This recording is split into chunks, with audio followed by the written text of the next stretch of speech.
Espíritu entre nosotros. Pues buenas tardes y bienvenidos a la introducción al Antiguo Testamento. En la última sesión estuvimos mirando los capítulos 3 al capítulo 8 y como siempre hacemos una pequeña recapitulación de los mismos. En el capítulo 3 veíamos la compra, el precio que el profeta paga por la esposa que toma, y en ese sentido hay una comparación con el procedimiento que se sigue en el capítulo 2 para recuperar a la esposa que ha sido infiel. En el capítulo 2 es a través del amor, Dios conquista a la esposa, entonces la atrae hacia sí, y en el capítulo 3 el método es mediante el precio de rescate, el precio de compra, y en ese sentido es una buena ilustración, ambas cosas, de lo que Dios ha hecho a través de Cristo con nosotros, que mediante su amor manifestado en el sacrificio, en la muerte, la sangre vertida, que es el precio de rescate, entonces es como Dios nos ha hecho suyos. Luego pasábamos al capítulo 4, donde el profeta describe el pecado de la nación y lo denuncia, lo describe en esos términos en los que él va a emplear las palabras prostitución, fornicación, ramera, amantes, etc. Y luego pasa al capítulo 5, donde pronuncia la sentencia por ese pecado, en el que usa las ilustraciones de Dios como si fuera una polilla y una carcoma, y también como si fuera un león y un cachorro de león. En definitiva, actividades que son totalmente destructoras, y eso es lo que Dios va a hacer entonces con esta nación que le ha sido infiel.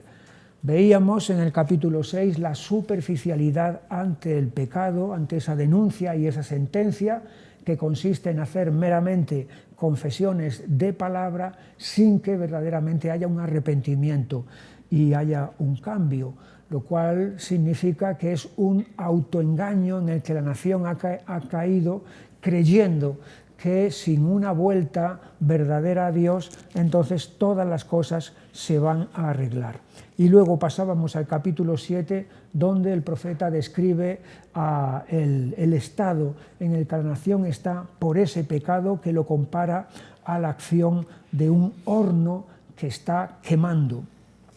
Y finalmente veíamos en el capítulo 8 los ídolos inútiles, el becerro de Samaria y la multitud de altares que ellos tienen, esperando que mediante toda esa idolatría está solucionado, está cubierto toda su situación, engañándose de nuevo en falso. Y así es como llegamos entonces al capítulo 9, que he titulado Infructuosidad del fructífero. Y allí vamos al versículo 1. No te alegres, oh Israel, hasta saltar de gozo como los pueblos, pues has fornicado apartándote de tu Dios. Amaste salario de ramera en todas las eras de trigo. Y de nuevo vemos aquí al profeta otra vez describiendo lo que está ocurriendo en la nación físicamente, que es reflejo de lo que espiritualmente está pasando. Allí tenemos entonces esa imagen de la ramera en las eras de trigo. El trigo ha crecido, el trigo se ha levantado, el campo está bien cubierto de trigo, y esos son lugares idóneos para practicar todo este tipo de pecados. Pero a continuación, dice el versículo 2, la era y el lagar no los mantendrán y les fallará el mosto. Hay una relación entre el 1 y el 2, amaste salario de ramera en todas las eras de trigo, y luego la era y el lagar no los mantendrán y les fallará el mosto. Así que el pecado, la era de trigo, donde se ha estado practicando todo eso, finalmente se va a convertir en un sitio donde no se va a producir nada de lo esperado, lo cual es una lección de lo que hace el pecado, que por un lado promete el placer, pero sin embargo luego se convierte en un azote y en un verdugo. Y luego hay referencias históricas en este capítulo 9 que el profeta emplea sobre lugares donde pasaron determinadas cosas importantes. No es el único sitio, sino que antes y después nos van a salir luego otras referencias también históricas. En el versículo 9 dice: llegaron hasta lo más bajo en su corrupción, como en los días de Gabaa. Gabaa es el sitio donde tenemos en el libro de Jueces, en el capítulo 19 y versículo 25, que ocurrió aquel suceso vergonzoso donde los hombres de esa ciudad se presentaron en la casa del que había dado cobijo al levita y a su concubina. 19-25 de Jueces dice: mas aquellos hombres no le quisieron oír, por lo que tomando aquel hombre a su concubina la sacó, y entraron a ella y abusaron de ella toda la noche hasta la mañana, y la dejaron cuando apuntaba el alba. Así que aquí en Gabaa se produjo esta violación. Además fue una violación grupal de esta mujer. Fue uno de los acontecimientos en el libro de Jueces que demuestran que allí cada uno hacía, como dice al final de ese libro, lo que bien le parecía. Era un estado de anarquía espiritual y moral. Gabaa. Pero luego, y volviendo otra vez a Oseas 9, si vamos al versículo 10, dice: como uvas en el desierto hallé a Israel, como la fruta temprana de la higuera en su principio vi a vuestros padres. Ellos acudieron a Baal Peor, se apartaron para vergüenza y se hicieron abominables como aquello que amaron. Aquí Dios está comparando a la nación, dice, como uvas en el desierto y también como la fruta temprana de la higuera. Es decir, Dios tiene expectativas sobre la nación y expectativas buenas, expectativas que sean prometedoras de que va a haber verdadero fruto en esta nación. Sin embargo, dice, ellos acudieron a Baal Peor, se apartaron para vergüenza. Y allí tenemos entonces la referencia a otro sitio histórico también vergonzoso, que fue en Números 25:1, donde dice: moraba Israel en Sittim, y el pueblo empezó a fornicar con las hijas de Moab. Entonces es otro lugar de fracaso.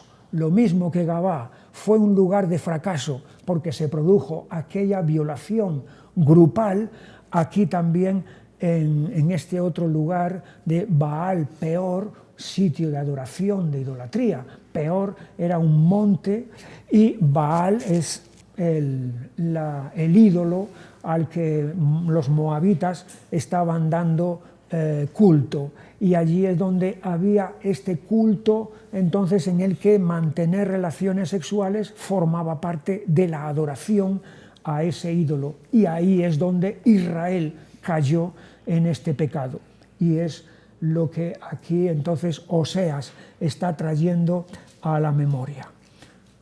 Y entonces es cuando se anuncia que Efraín, el fructífero, ya hemos dicho en algunas ocasiones que en este libro del profeta Oseas es donde más veces aparece el nombre de Efraín que en toda la Biblia. Efraín, referido ya no solamente a una tribu, como era la tribu de Efraín, sino que Efraín representa a toda la nación. Efraín es un nombre que significa fructífero. Es uno de los dos hijos que José tuvo en Egipto. El mayor era Manasés, que significa olvido, porque dijo: Dios me hizo olvidar la aflicción en la casa de mi padre. Y el segundo que tuvo es Efraín, que significa fructífero. Dios me hizo fructificar. Entonces, aquí tenemos un contraste entre el nombre Efraín, que se llama fructífero, y la infructuosidad que Efraín va a significar. Versículo 11. La gloria de Efraín volará cual ave, de modo que no habrá nacimientos, ni embarazos, ni concepciones. Entonces, el fruto que viene a través de la reproducción, es decir, a través de los hijos, va a ser cortado. No habrá nacimientos, ni embarazos, ni concepciones. Y tenemos aquí que recordar una cosa muy importante, que los hijos, el tener hijos, era una de las grandes bendiciones en el Antiguo Testamento, ¿verdad? La mujer que tenía hijos y la mujer que tenía muchos hijos, se suponía, entonces eso estaba asociado con la bendición, mientras que la esterilidad estaba asociado con la falta de bendición, con la falta de fruto. Aquí, Efraín, el fructífero, no va a tener ni nacimientos, ni embarazos, ni concepciones. Versículo 13. Efraín, según veo, es semejante a Tiro, situado en lugar delicioso, pero Efraín sacará a sus hijos a la matanza. Así que no hay fruto, y el fruto que va a tener va a ser destinado a la matanza. Otra vez en el versículo 14, dales, oh Señor, lo que les has de dar, dales matriz que aborte y pechos enjutos. Matriz que aborte es que finalmente el embarazo no llega a su término, es decir, no llega a dar a luz, a feliz término, sino que acaba en muerte. Y luego pechos enjutos significa entonces que no hay cómo amamantar en el caso de que la criatura nazca, no hay alimento para amamantar. Otra vez, versículo 16, Efraín fue herido, su raíz está seca, no dará más fruto, aunque engendren, yo mataré lo deseable de su vientre. Otra vez la referencia a que el fruto del fructífero acaba, termina, no llega a su plenitud. Y es interesante que una y otra vez vemos la palabra fruto asociada a la palabra Efraín, que significa precisamente fructífero. Así que estamos ante una gran paradoja aquí. El fructífero, Efraín, es infructífero. El fértil es estéril, y esto por el juicio de Dios. Pasamos al capítulo siguiente, al capítulo 10, entonces lo he titulado La fecundidad maligna del fructífero. O sea, ya no solamente es que el fructífero es infructífero, sino que el fructífero da fruto, pero es maligno, es un fruto perverso. Y aquí es donde están las ilustraciones agrícolas que el profeta va a emplear para describir todo esto. Versículo 1, capítulo 10, versículo 1. Israel es una frondosa viña que da abundante fruto para sí mismo. Conforme a la abundancia de su fruto, multiplicó también los altares, conforme a la bondad de su tierra, aumentaron sus ídolos. Fijaros, frondosa viña, y entonces podríamos decir, perfecto, maravilloso.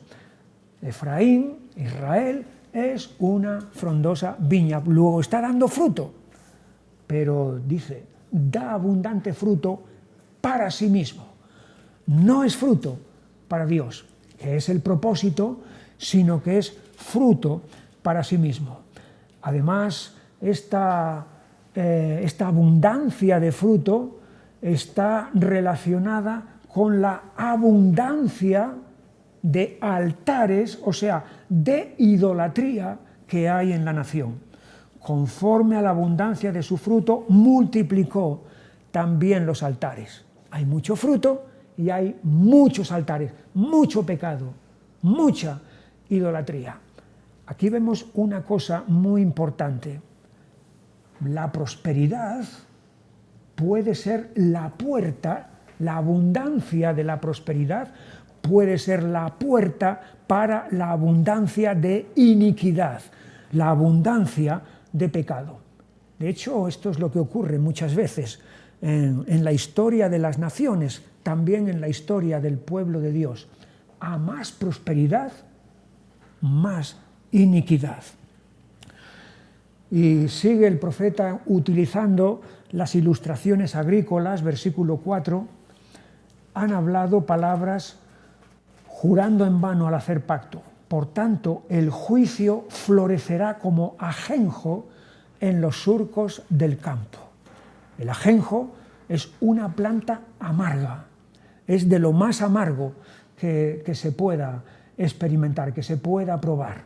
Y esto es finalmente lo que van a producir todas estas tareas en el campo. Estamos hablando, por supuesto, en el terreno simbólico, en el terreno espiritual. El profeta está describiendo lo que va a ocurrir con la nación espiritualmente. Versículo 8. Y los lugares altos de Abén serán destruidos, el pecado de Israel. Crecerá sobre sus altares espino y cardo. Otra ilustración agrícola. Espino y cardo. Son plantas inservibles. Son plantas que no sirven para nada. Son plantas silvestres, salvajes. No hace falta cultivarlas, no hace falta trabajarlas. Surgen, brotan por sí mismas. Un campo abandonado es un campo destinado a espinos y cardos, de los cuales ningún provecho se va a sacar. Así que aquí estamos viendo la fecundidad maligna del fructífero. Al final del versículo 8 dice, y dirán a los montes, cubrirnos, y a los collados, caer sobre nosotros. Esta es la expresión que luego Jesús va a utilizar allí en el Evangelio de Lucas, en el capítulo 23 y versículo 30, cuando describa lo que va a ocurrir en los últimos tiempos. Lucas 20:30 dice, entonces comenzarán a decir a los montes, caed sobre nosotros, y a los collados, cubrirnos. Es decir, taparnos, ocultarnos de Dios. Queremos escapar, queremos que no nos vea, que no nos mire, que no perciba lo que está ocurriendo. Es un intento a la desesperada de querer escapar del juicio de Dios, pero que no sirve para nada, evidentemente. Siguen todavía las ilustraciones agrícolas en el versículo 11. Efraín es novilla domada que le gusta trillar, mas yo pasaré sobre su lozana cerviz, haré llevar yugo a Efraín, arará Judá, quebrará sus terrones Jacob. Efraín es novilla domada que le gusta trillar. Claro, le gusta trillar porque trillar es fácil. Es fácil, muy fácil. Es solamente ponerse ahí en la era, hay un trillo, el animal va tirando del trillo, el trillo va dando vueltas y simplemente va haciendo la tarea. No requiere ningún esfuerzo.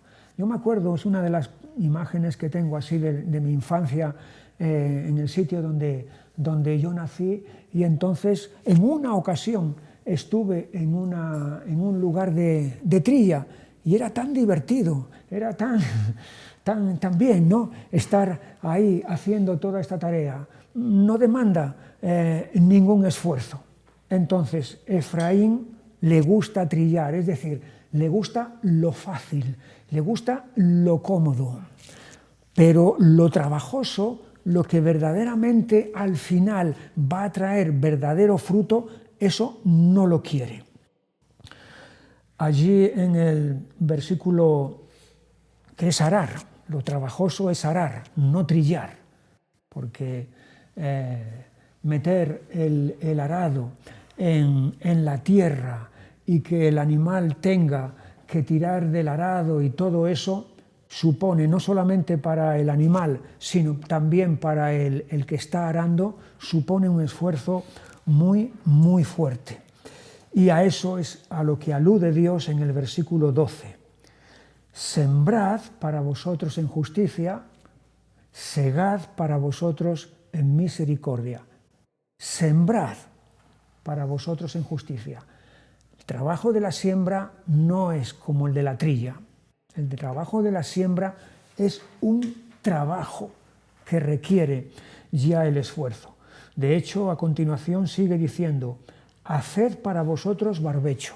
Este verbo que se ha traducido aquí como hacer es arar para vosotros el barbecho. El barbecho es la tierra que ha quedado en reposo, que ha quedado en descanso. Pero aquí lo que Dios está llamando a la nación es a arar esa tierra que está sin haber sido trabajada durante un tiempo. Así que el llamamiento es una y otra vez a hacer toda esta tarea, todo este esfuerzo, porque es el tiempo de buscar al Señor hasta que venga y os enseñe justicia. Cuando sembramos, cuando aramos, cuando nos esforzamos en los caminos de Dios, eso va a repercutir en un fruto verdadero. Pero fíjate lo que dice el versículo 13. Habéis arado impiedad y segasteis iniquidad. Comeréis fruto de mentira porque confiaste en tu camino y en la multitud de tus valientes. Una y otra vez vemos la mención a la palabra fruto, relacionado cada vez con Efraín, que se supone que es el fructífero, pero el fruto que se está cosechando es un fruto maligno, porque han arado impiedad y van a segar la iniquidad. Toda una lección valedera para todos nosotros y para todos los tiempos. Seguimos al capítulo siguiente, capítulo 11, lo he titulado Padre amante, Hijo infamante. Porque este capítulo se sirve de la ilustración de la paternidad. Dios se presenta aquí como Padre de la nación. Es una de las referencias que hay en el Antiguo Testamento a Dios como Padre. No es la única, por ejemplo, en el libro de Éxodo, en el capítulo 4 y versículo 22, dice, y dirás a Faraón, el Señor ha dicho así, Israel es mi hijo, mi primogénito. Así que Dios, por medio de Moisés, va a decirle aquí a Faraón, Israel es mi hijo, mi primogénito. Dios se está presentando aquí como el Padre de la nación. Otro texto que va en esa dirección también en el Antiguo Testamento lo tenemos en el libro del profeta Jeremías, en 31:9. Irán con lloro, mas con misericordia los haré volver y los haré andar junto a arroyos de aguas, por camino derecho en el cual no tropezarán. Porque soy a Israel por padre y Efraín es mi primogénito. Otra vez.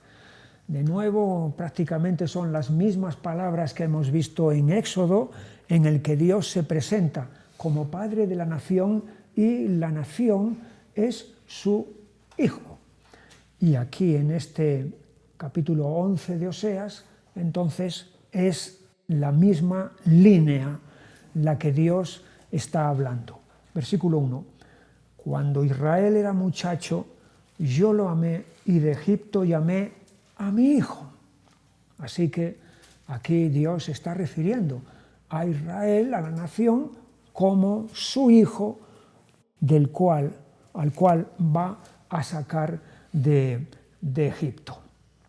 Naturalmente, todas estas menciones que estamos viendo aquí en el Antiguo Testamento de Dios como Padre y de la nación como hijo van a tener su cumplimiento pleno en el Nuevo Testamento. Es en el Nuevo Testamento entonces donde se nos presenta a Dios como Padre en el sentido total de la palabra y los redimidos a través de Jesucristo como sus hijos adoptados. Hay una adopción. En Gálatas, en el capítulo 4 y versículo 4, dice, pero cuando vino el cumplimiento del tiempo, Dios envió a su Hijo, nacido de mujer y nacido bajo la ley, para que redimiese a los que estaban bajo la ley, a fin de que recibiésemos la adopción de hijos, y por cuanto sois hijos, Dios envió a vuestros corazones el Espíritu de su Hijo, el cual clama Abba Padre. Aquí hay varias veces que aparece la palabra hijo, unas veces referida a Jesús y otras veces referida a nosotros, a los que hemos creído en Jesús, que hemos sido, por tanto, adoptados como hijos. Es decir, Dios nos ha dado el nombre de hijos, pero no solamente el nombre, sino que nos ha dado también el espíritu de su Hijo, para que no sea solamente un apellido, por así decirlo, un nombre nada más, y luego no hay concordancia, no hay correspondencia entre el nombre que se lleva y lo que hay por dentro, sino que además del nombre que se nos ha dado de hijos de Dios, también se nos ha dado el espíritu de filiación, el espíritu de Jesucristo, el Espíritu Santo, entonces, para que haya una concordancia entre lo que el nombre que tenemos y también el interior que ha cambiado Dios dentro de nosotros. Pero como digo, hay que esperar hasta el Nuevo Testamento para que esa adopción, esa filiación y esa paternidad de Dios se vea en toda su plenitud. Pero aquí tenemos ya un anticipo de todo eso. Cuando Israel era muchacho, yo lo amé y de Egipto llamé a mi hijo. Así que hay un amor paternal de Dios aquí por ellos. Sin embargo, en contraste con esa actitud de Dios amorosa, versículo 2, cuanto más yo los llamaba, tanto más se alejaban de mí. A los Baales sacrificaban y a los ídolos ofrecían sahumerios. Dios los llama, Dios se acerca a ellos y ellos, en respuesta, lo que están haciendo es alejándose más y más de Dios. A pesar de todo eso, Dios sigue empeñado, porque el amor de Dios es obstinado en el buen sentido de la palabra, no en el mal sentido de obstinación, de dureza, no. Obstinación es de perseverancia, es el amor perseverante de Dios hacia ellos. Y así, versículo 3, yo con todo eso, o sea, a pesar de todo eso, enseñaba a andar al mismo Efraín, tomándole de los brazos, y no conoció que yo le cuidaba. Hay aquí unas ilustraciones que hablan de la ternura de Dios, la ternura, el cuidado amoroso de Dios, de la misma manera que un padre toma de la mano a un niño cuando está empezando a dar sus primeros pasos para que no se caiga y lo sostiene, y cuando no puede más andar, entonces lo toma de los brazos y lo lleva. Así es como Dios, dice aquí, estaba actuando con la nación. Y versículo 4, con cuerdas humanas los atraje, con cuerdas de amor, y fui para ellos como los que alzan el yugo sobre su cerviz, y puse delante de ellos la comida. La primera ilustración contrasta con la experiencia que ellos tuvieron en Egipto, porque las cuerdas con las que los egipcios los estaban obligando a trabajar no eran cuerdas humanas, eran cuerdas inhumanas. Y las cuerdas no eran de amor, sino que eran cuerdas crueles, de opresión. Eso es la experiencia que ellos tuvieron en Egipto. En contraste, aquí tenemos el trato de Dios para con ellos, cuerdas humanas, cuerdas de amor. Un trato, entonces, de amor y de misericordia para con ellos. Y luego la segunda ilustración del versículo 4 es: Fui para ellos como los que alzan el yugo de sobre su cerviz y puse delante de ellos la comida. Es como el labrador, entonces, que después de que el animal ha hecho su trabajo, le quita el yugo para que descanse y además le da la comida para que cobre fuerzas de nuevo. No lo explota, no lo trata de manera dura, sino al contrario, tiene cuidado de él. Esas son las expresiones. Pero hay un continuado rechazo, a pesar de todo esto, de la nación, y allí lo tenemos en los versículos 5 y 6, las consecuencias que va a haber. No volverá a tierra de Egipto, sino que el asirio mismo será su rey, porque no se quisieron convertir. Caerá espada sobre sus ciudades y consumirá sus aldeas, las consumirá a causa de sus propios consejos. Aquí tenemos una cosa muy importante. La disciplina de Dios. Está el amor de Dios y está también la disciplina de Dios.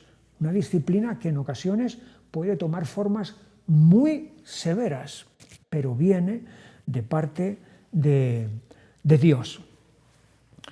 Y sigue en el versículo 8.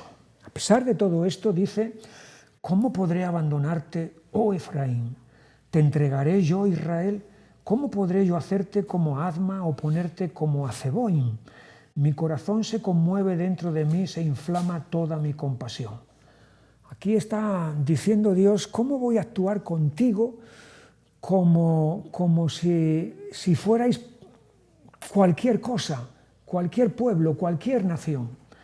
Las alusiones aquí a Adma y a Zeboim son muy patentes, porque se trata de 2 de las 4 ciudades que fueron destruidas cuando Dios hizo llover fuego sobre Sodoma y Gomorra, sobre Adma y Zeboim. 4 ciudades destruidas totalmente por Dios. Pero aquí Él está diciendo, ¿cómo voy a tratarte yo a ti igual que las traté a ellas? Así que Dios está aquí haciendo una diferencia en cuanto a su propio pueblo. ¿Cómo te voy a abandonar? ¿Cómo te voy a dejar? Y fíjate la expresión final del versículo 8. Mi corazón se conmueve dentro de mí, se inflama toda mi compasión. Es otra vez de nuevo la ternura de Dios, expresada en términos paternales y amorosos por su pueblo. Aquí el término Efraín adquiere un significado muy evidente, muy profundo, porque Efraín designa al hijo menor de José, al que Jacob bendijo antes que a su hermano, que era Manasés, que era el primogénito. Le correspondía el derecho de bendición a Manasés, pero Jacob bendijo a Efraín con su mano derecha. Así que el que no tenía derecho obtuvo el derecho por la gracia de Dios, porque Dios así lo decidió. Así que este hijo pequeño entonces sigue todavía despertando en Dios todo ese amor y toda esa ternura. De hecho, versículo 9, no ejecutaré el ardor de mi ira, ni volveré para destruir a Efraín, porque Dios soy y no hombre, el santo en medio de ti, y no entraré en la ciudad. En otras palabras, es porque Dios es Dios que este pueblo sigue existiendo hasta el día de hoy, y seguirá existiendo porque Dios tiene un propósito para con este pueblo. Entonces, aquí vemos porque Dios soy y no hombre. Y en ese sentido me gustaría que fuéramos al segundo libro de Samuel, al capítulo 24 y versículo 14, cuando David cometió el pecado de censar al pueblo. Y entonces el profeta Gad vino de parte de Dios y le propuso que había 3 castigos, que escogiera uno de ellos al que se sometiera. Y entonces dice 24:14, entonces David dijo a Gad: en grande angustia estoy, caigamos ahora en mano del Señor, porque sus misericordias son muchas, mas no caiga yo en manos de hombres. Es mejor caer en manos de Dios, incluso en la disciplina y el castigo, que caer en manos de hombres, porque los hombres son implacables, los hombres son duros. Y David sabía muy bien por experiencia de lo que estaba hablando, porque él había tenido experiencias muy difíciles con sus enemigos, que eran muchos. Prefería, como dice aquí, caer en manos de Dios a caer en manos de hombres. Y esto es lo que aquí el profeta también está diciendo. Porque Dios soy y no hombre, y es por esto, por lo que no voy a destruir a Efraín, sino que este pueblo va a continuar adelante. No solamente Dios no los destruye, sino que va a hacer una obra de salvación. Versículo 10. En pos del Señor caminarán, Él rugirá como león, rugirá, y los hijos vendrán temblando desde el occidente. Aquí es la figura entonces de un león adulto, padre o madre, que ruge, y ante ese rugido entonces los cachorros vienen a acercarse a él, vienen a congregarse a su alrededor, porque conocen el rugido, entonces les es familiar. Y es la ilustración que aquí está empleando. También en el versículo 11, como ave acudirán velozmente de Egipto y de la tierra de Asiria como paloma, y los haré habitar en sus casas, dice el Señor. De la misma manera que las aves y las palomas regresan a sus lugares, regresan a sus sitios, porque conocen, tienen un detector, tienen una especie de memoria en su cerebro, entonces en su instinto, que saben a dónde tienen que ir. Así, dice Dios, va a ocurrir con esta nación. Así que en este capítulo 11, el capítulo del padre amante y del hijo infamante, podemos ver el amor de Dios, la disciplina de Dios y la gracia de Dios. Es un amor que ha sido ultrajado, un amor que ha sido rechazado, y a pesar de eso, Dios, en su gracia, entonces va a actuar por esta nación. En el capítulo 12 lo he titulado Lecciones del pasado. Ya hemos hecho mención a lugares históricos, entonces, que recuerdan grandes lecciones en el sentido de fracasos, y aquí de nuevo otra vez va a haber esas otras lecciones. Versículo 1. Efraín se apacienta de viento y sigue al solano. Mentira y destrucción aumenta continuamente, porque hicieron pacto con los asirios y el aceite se lleva a Egipto. Se apacienta de viento. El viento es lo hueco, ¿verdad? Apacentarse de viento, alimentarse de viento, es alimentarse de nada. No podemos vivir del aire, ¿verdad? No. Entonces, ellos están apacentando de viento. Aparte de aquí, la palabra viento es la nulidad de toda la idolatría, de todos los ídolos que no sirven para nada. Se apacienta de viento y sigue al solano. Ya hemos hecho mención en algunas ocasiones a este viento solano, que es viento que en Asia, en Oriente Medio, es el viento que viene donde sale el sol, de ahí solano, y es un viento muy fuerte, es un viento destructor, que se lleva por delante todo lo que pilla. Entonces, Efraín se está apacentando de nada y está siguiendo a la destrucción. Mentira y destrucción aumenta continuamente.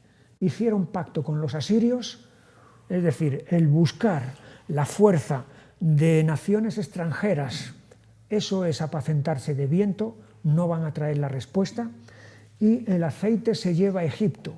Se lleva a Egipto para comprar, mediante el aceite, la ayuda de Egipto. Pero eso es seguir al solano que va a traer finalmente la destrucción. Hay aquí una referencia a Jacob, al patriarca Jacob, versículo 2, pleito tiene el Señor con Judá para castigar a Jacob conforme a sus caminos, le pagará conforme a sus obras. En el seno materno tomó por el calcañar a su hermano y con su poder venció al ángel y prevaleció, lloró y le rogó, en Betel le halló y allí habló con nosotros. Está refiriéndose a 3 momentos muy importantes en la vida de Jacob, del padre de la nación.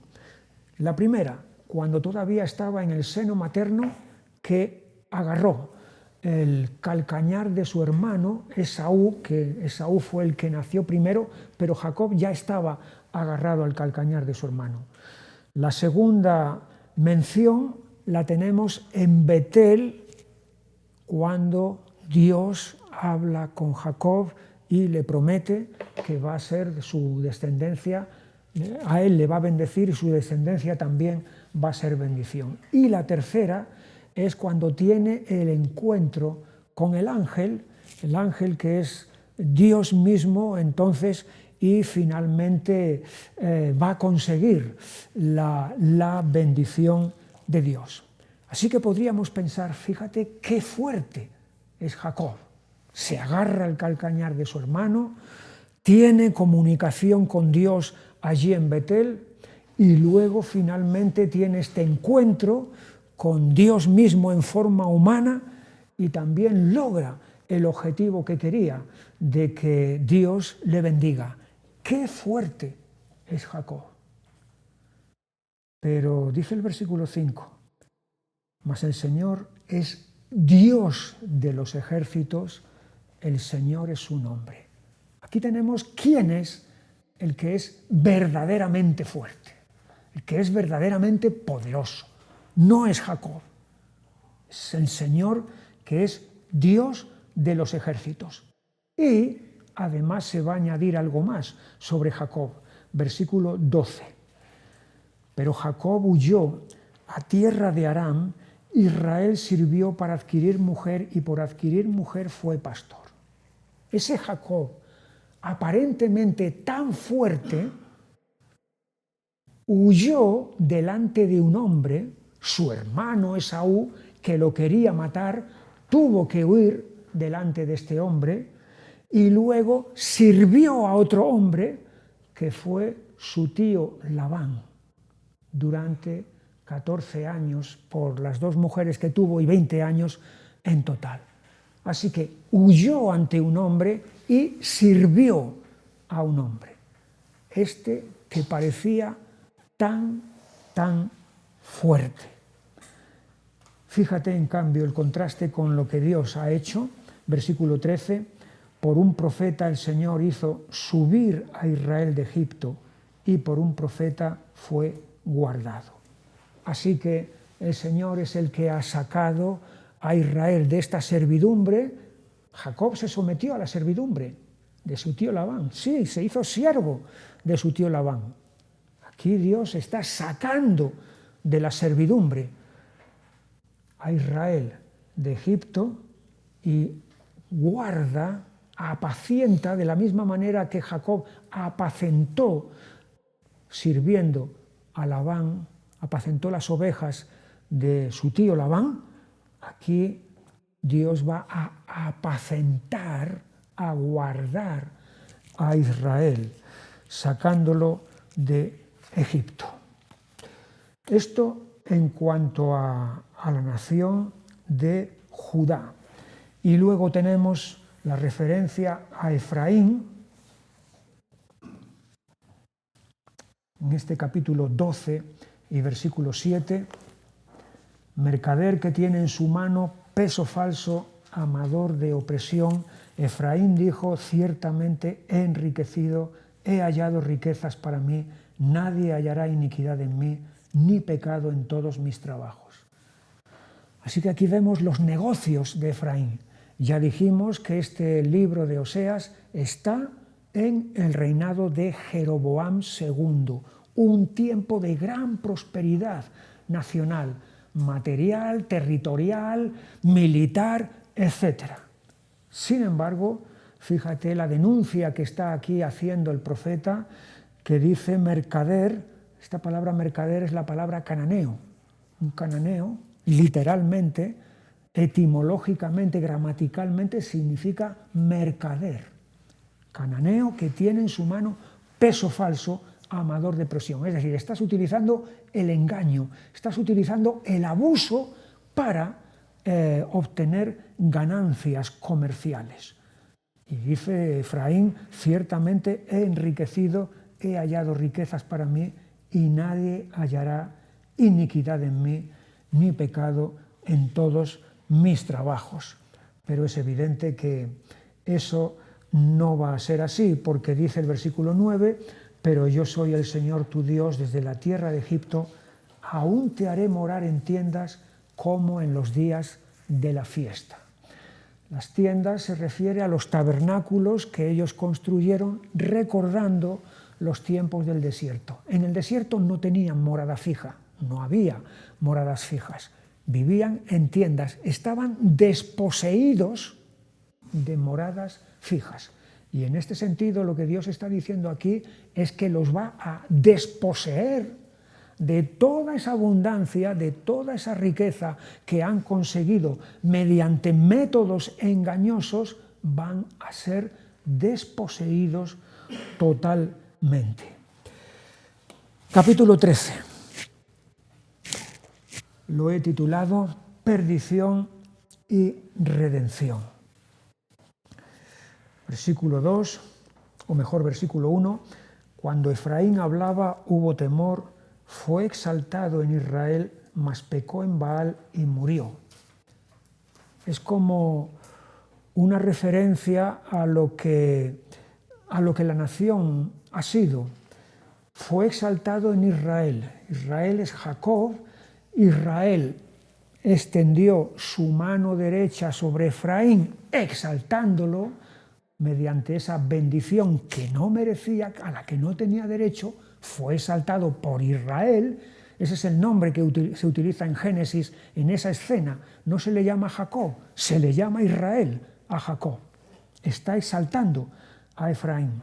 Fue exaltado, mas pecó en Baal. Baal es el tropiezo continuado de la nación una y otra vez. Exaltado por Dios, por la bendición de Dios, caído por causa de su idolatría y de su pecado. Y el hecho de este pecado entonces provoca, versículo 3, por tanto serán como la niebla de la mañana y como el rocío de la madrugada que se pasa, como el tamo que la tempestad arroja de la era y como el humo que sale de la chimenea. Fíjate las 4 ilustraciones que el profeta está describiendo para anunciar lo que va a pasar con la nación. Lo compara con la niebla de la mañana, algo etéreo, algo que se difumina, algo que se va prontamente. El rocío de la madrugada, otra cosa también que después de unas horas ha desaparecido totalmente. El tamo que la tempestad arroja de la era.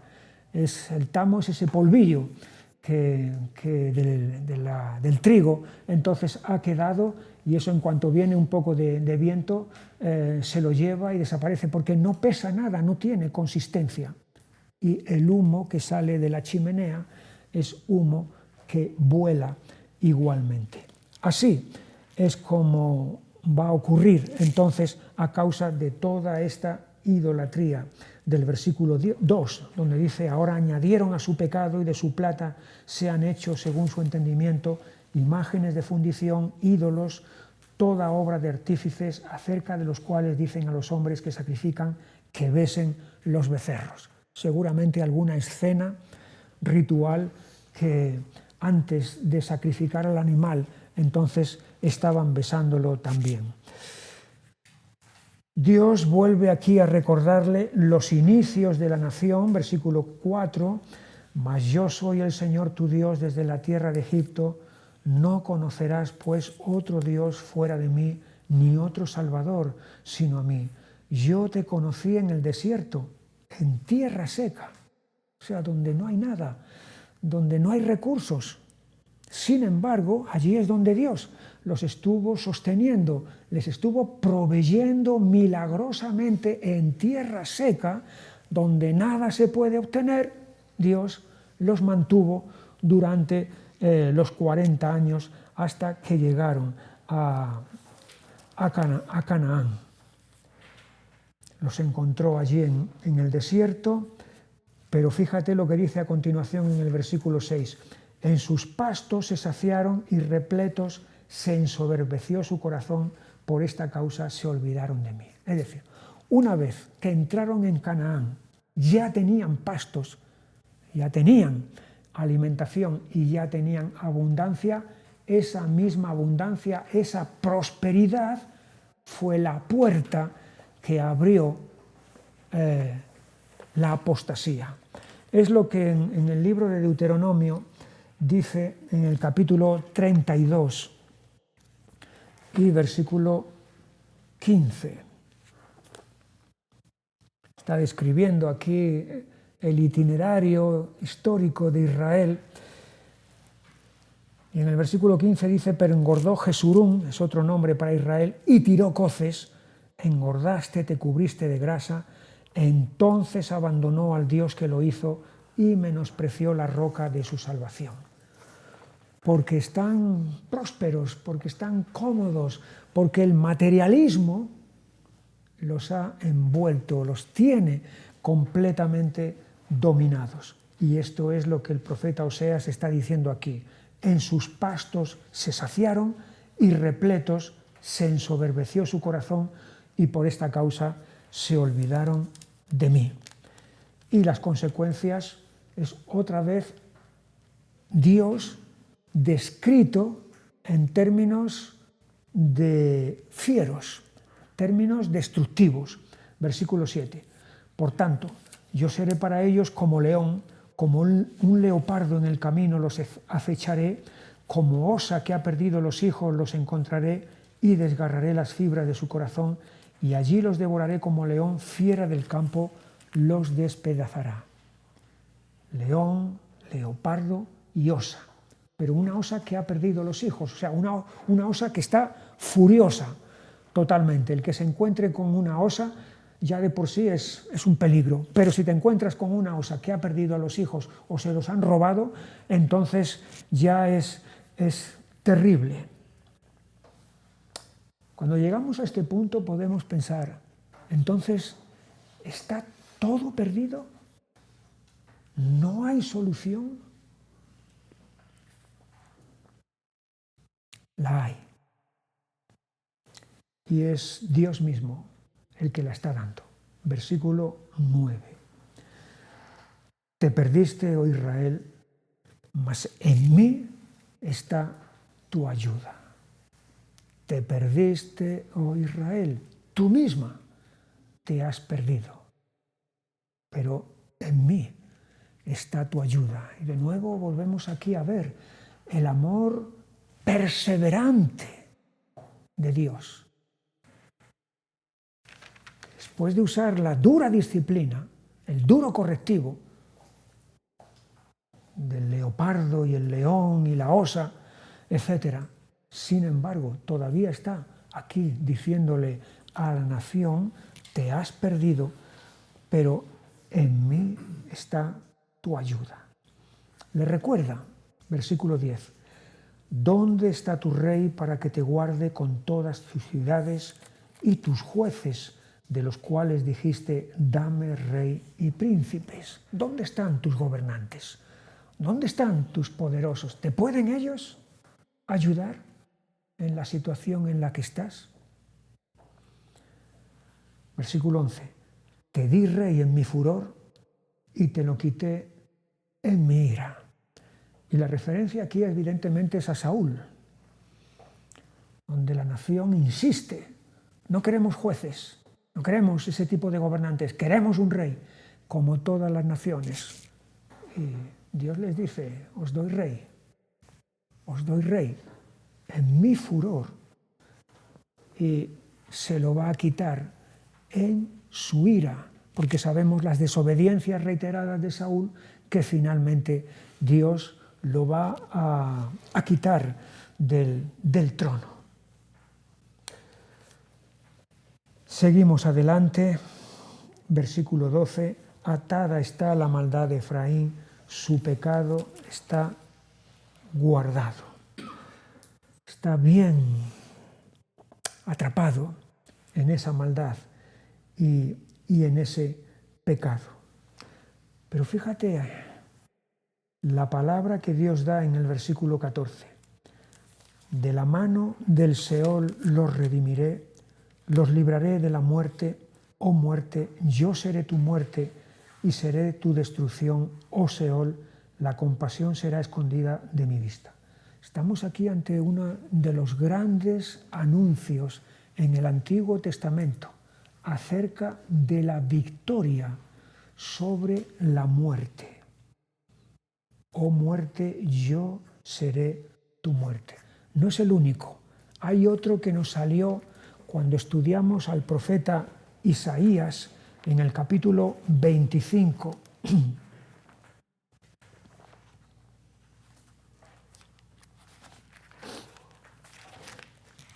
Y versículo 8 dice, destruirá la muerte para siempre y enjugará a Jehová el Señor toda lágrima de todos los rostros y quitará la afrenta de su pueblo de toda la tierra, porque el Señor lo ha dicho. Destruirá a la muerte para siempre. Es el anuncio en Isaías y aquí también en Oseas está hablando de esta destrucción de la muerte.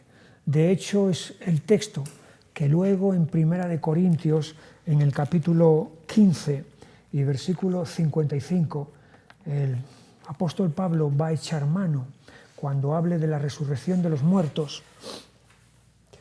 Primera de Corintios 15, 55, y diga, ¿dónde está, oh muerte, tu aguijón? ¿Dónde, oh sepulcro, tu victoria? Y está tomando el pasaje de este texto de Oseas al que antes hemos mencionado. Si hay una victoria sobre la muerte, quiere decir que hay una victoria sobre el pecado, porque la muerte es la consecuencia del pecado. No se puede vencer la muerte mientras no se haya vencido a la raíz de la muerte, que es el pecado. Si se ha vencido a la muerte es porque se ha vencido al pecado. Y esta es la buena noticia que Dios está dando aquí, que trasciende mucho más del pasaje que aquí se está diciendo, porque tiene que ver con algo que tiene que ver con la eternidad. Y llegamos así al capítulo último de este libro de Oseas, capítulo 14, que es un llamamiento a la conversión y a la salvación. Versículo 1. Vuelve, oh Israel, al Señor tu Dios, porque por tu pecado has caído. Ya dijimos que la palabra volver en el Antiguo Testamento es la que se utiliza para convertirse. Convertirse a Dios es volverse a Dios. Y aquí es lo que Dios está llamando. Vuelve, oh Israel, al Señor tu Dios, porque por tu pecado has caído. Pero no es una conversión, no es una vuelta como la del capítulo 6, esa de la superficialidad ante el pecado, es decir, palabras bonitas, palabras espirituales que no tienen realmente ninguna correspondencia con un cambio interior y profundo. Aquí se está llamando a una conversión genuina, a una conversión verdadera. Versículo 2. Llevad con vosotros palabras de súplica y volved, otra vez de nuevo el verbo volver, volved al Señor y decidle, quita toda iniquidad y acepta el bien y te ofreceremos la ofrenda de nuestros labios. Aquí hay una confesión del pecado. Toda iniquidad. Ahí es donde está la raíz. Ahí es donde está la verdadera causa de toda esta situación desastrosa que se está viviendo. Y aquí está habiendo una declaración, una confesión verdadera, pidiéndole a Dios que quite esa maldad. Versículo 3. No los librará el asirio, no montaremos en caballo, ni nunca más diremos a la obra de nuestras manos, dioses nuestros. O sea, no vamos a volver a confiar o a esperar en la fuerza humana. No nos librará el asirio. Eso no es la solución. No montaremos en caballos. El poder militar, como si ahí estuviera la respuesta a todas nuestras necesidades. No es eso. Nunca más diremos a la obra de nuestras manos. O sea, la idolatría, el viejo pecado, dioses nuestros.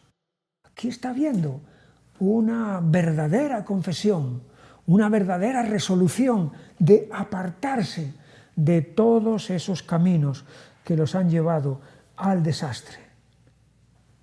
Porque en ti el huérfano alcanzará misericordia. Es decir, el más débil, el huérfano, en ti encuentra refugio. Por lo tanto, eso es un aliciente para buscar en ti salvación y ayuda. Y la respuesta de Dios a esta confesión verdadera que ahora sí están haciendo, no como la del capítulo 6, que era vacía, la respuesta de Dios la tenemos en el versículo 4. Yo sanaré su rebelión, los amaré de pura gracia, porque mi ira se apartó de ellos. Sanaré su rebelión. La palabra rebelión es muy fuerte, pero esa es la realidad.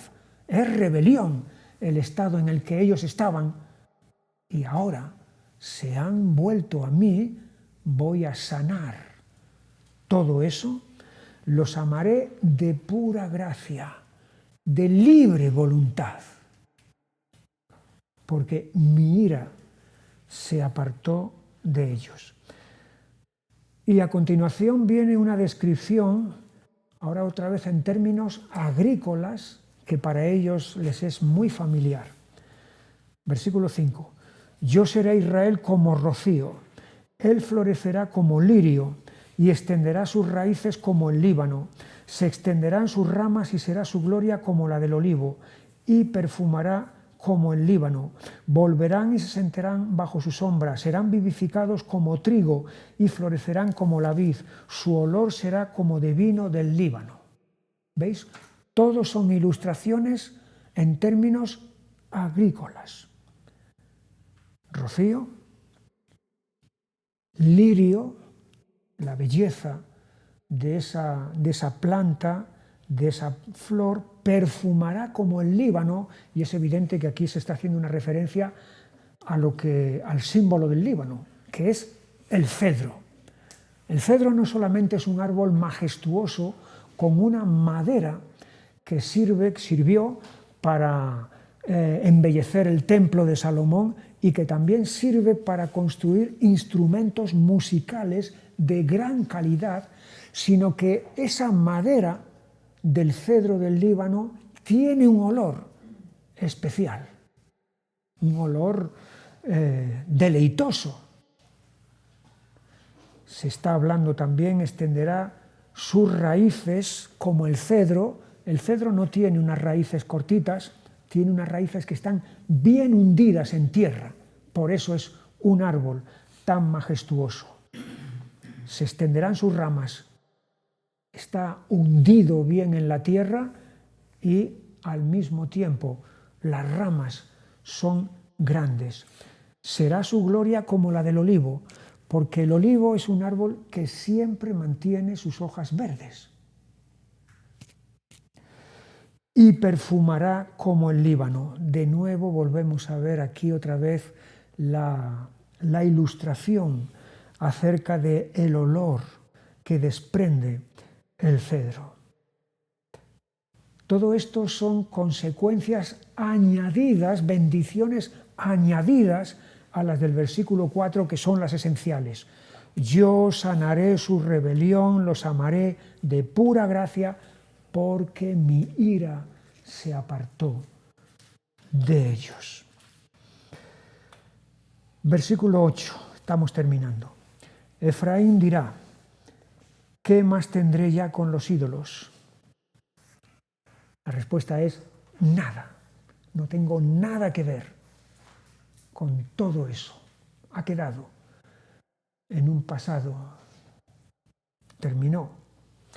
Yo lo oiré y miraré. Yo seré a él como la haya verde. De mí será hallado tu fruto. Fíjate, versículo 8. Efraín, el fructífero que era infructífero, el fructífero que daba fruto maligno antes, ahora Efraín, de mí, de Dios, será hallado tu fruto.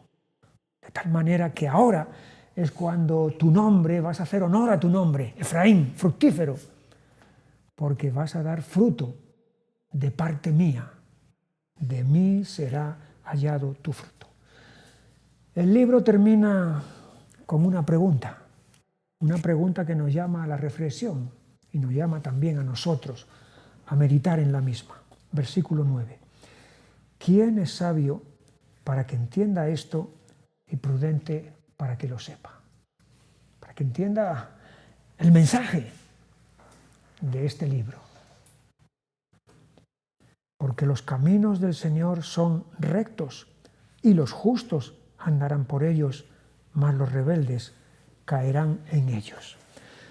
Este pasaje, esta última frase, es la que aparece en el libro de Proverbios, en el capítulo 10 y versículo 29.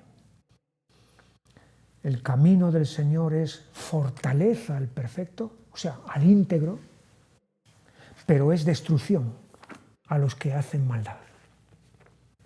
Los caminos del Señor son rectos y los justos andarán por ellos, mas los rebeldes caerán en ellos. Es una palabra válida para entonces, para ahora y para siempre. ¿Quién es sabio para que entienda esto y prudente para que lo sepa? Así terminamos con el libro de Oseas. Recordamos que el nombre Oseas significa salvación. Salvación. Y eso es precisamente la lección de este libro. Dios tiene un propósito de salvación, un plan de salvación para su pueblo. Su pueblo rebelde, su pueblo desobediente, su pueblo disciplinado y disciplinado severamente, pero su pueblo que finalmente es salvado por ese amor paternal de Dios para con nosotros. Si Dios quiere, nos vemos la semana que viene. Continuamos con el libro del profeta Joel. Vamos a leerlo y vamos a venir ya con el libro leído. Que el Señor os bendiga y hasta entonces. Su misericordia reveladas en Cristo Jesús.